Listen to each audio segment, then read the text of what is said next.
வணக்கம் அன்பர்களே, இது தகவல் சாளரம். நான் உங்கள் பிச்சை முத்து.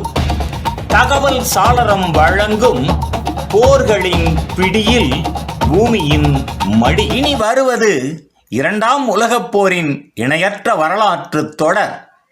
புத்தன் வந்த திசையிலே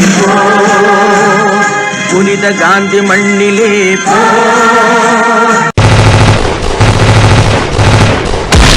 சோவியத் ஒன்றியத்தின் மீது தாக்குதல். 1941 ஆண்டு ஜூன் 22. அந்த நாளை சோவியத் வரலாறு கருப்பு நாள் என்று அழைக்கின்றது. அன்றைய நாள் அதிகாலை 4 மணி. சூரியன் உதிக்கும் முன் ஜெர்மனிய விமானங்கள் வானில் பாய்ந்தன. டாங்குகள் எல்லையை கடந்து சோவியத் மண்ணில் நுழைந்தன. இந்த தாக்குதலுக்கு பெயர் ஆபரேஷன் பார்பரோசா. இது வரலாற்றிலேயே மிகப்பெரிய நிலத்தில் நடந்த போரின் தொடக்கம். ஹிட்லர் இதுவரை செய்யாத மிகப்பெரிய தவறை இங்கே செய்தார். அவர் சோவியத் ஒன்றியத்தை ஒரு சில வாரங்களில் வெல்ல முடியும் என்று நினைத்தார். அவரது நம்பிக்கை, குளிர்காலம் வருவதற்குள் மாஸ்கோவை நாம் அடைவோம். ஆனால் அவர் மறந்தது ஒன்று, ரஷ்யாவின் குளிர் என்பது ஒரு நாட்டின் வானிலை அல்ல, ஒரு படையின் கனவை கொல்லும் ஆயுதம். முதல் சில வாரங்களில் ஜெர்மன் படைகள் வேகமாக முன்னேறின. மின்ஸ்க், ஸ்மோலென்ஸ்க், கீவ் அனைத்து பகுதிகளும் ஜெர்மனியிடம் வீழ்ந்தன. மில்லியன் கணக்கான சோவியத் வீரர்கள் கைதானார்கள்.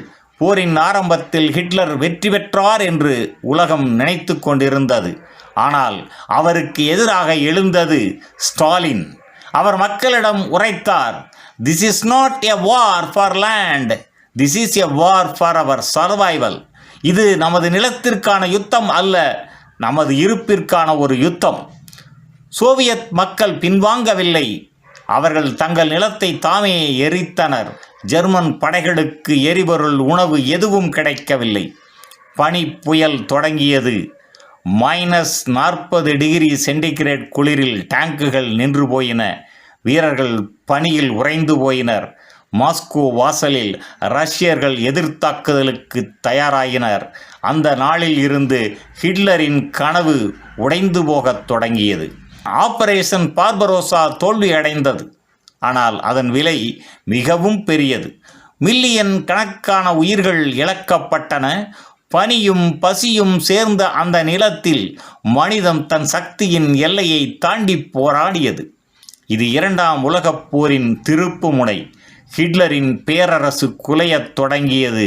ஆனால் இன்னும் போரின் இருள் தொடர்ந்து கொண்டிருந்தது. நன்று நண்பர்களே, இரண்டாம் உலகப் போரின் இன்னும் ஒரு காணொளியில் மீண்டும் சந்திப்போம். நன்றி, வணக்கம். புதியதோர் உலகம் செய்வோம், கெட்ட போரிடும் உலகத்தை